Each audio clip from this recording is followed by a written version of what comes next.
The seasonal ice skating rink used to be located here at the Tuscaloosa Amphitheater. And now it's been moved here to Government Plaza to make it more convenient for the community members.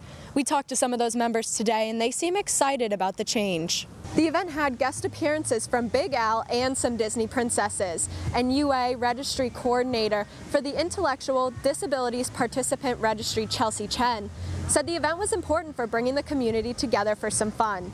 With the Tinsel Trail being canceled last year due to the COVID-19 pandemic, organization members across Tuscaloosa are excited to get back into the swing of things by sharing their Christmas cheer. Participants of the event received a brown bag filled with snacks and goodies, and they also received 2 things of hand sanitizing wipes to help prevent the spread of COVID-19.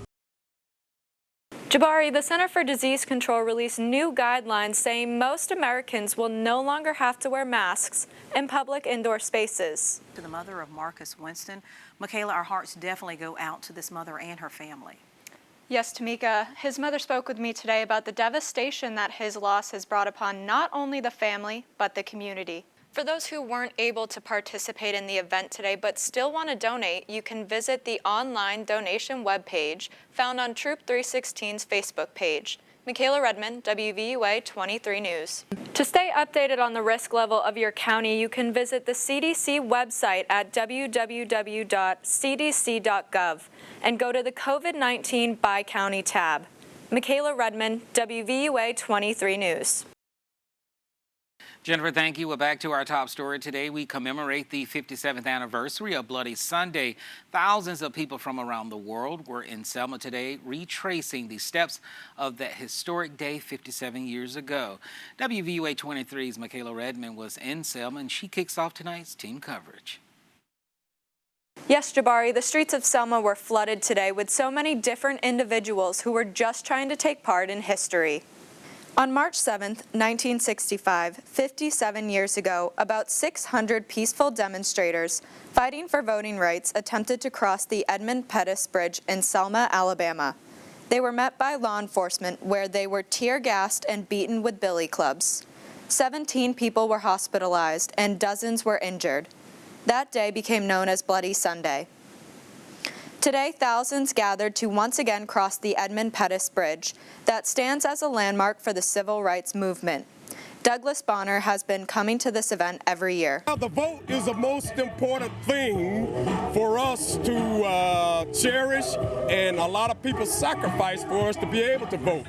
Everything, as you well know, in Selma is built around the right to vote. Bonner's fraternity brother has also been coming every year and helped bring the organization Alabama Democracy Centers to Selma with Bonner. E.C. Rentz II says he comes every year because of the importance to voting. We are reacting the incident that occurred back 57 years ago, which was folks riding and fighting for their voting rights. That fight still continues today. And we can't forget to mention the Buffalo Soldiers Motorcycle Club that has been coming to the Bloody Sunday celebration for 57 years. Irvie Watson says he's excited to be a part of the history. This is just history, and it kind of emulates what we do as soldiers.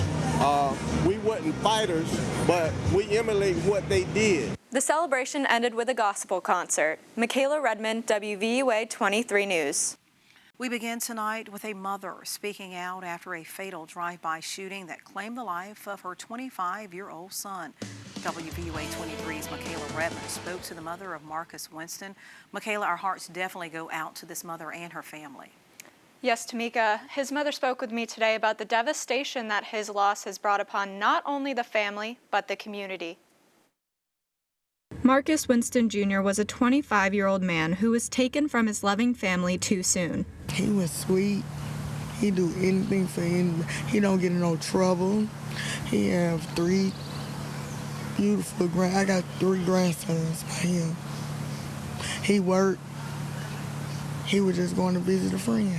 Marcus's mother, Labidia Crumpton, spoke highly of her son, saying he was a dedicated family man. He spent it with his family, his girlfriend and them boys. Or then he'll come see me. That's what he like to do. He spend his time with his family. Basically, he don't club, he don't do none of that.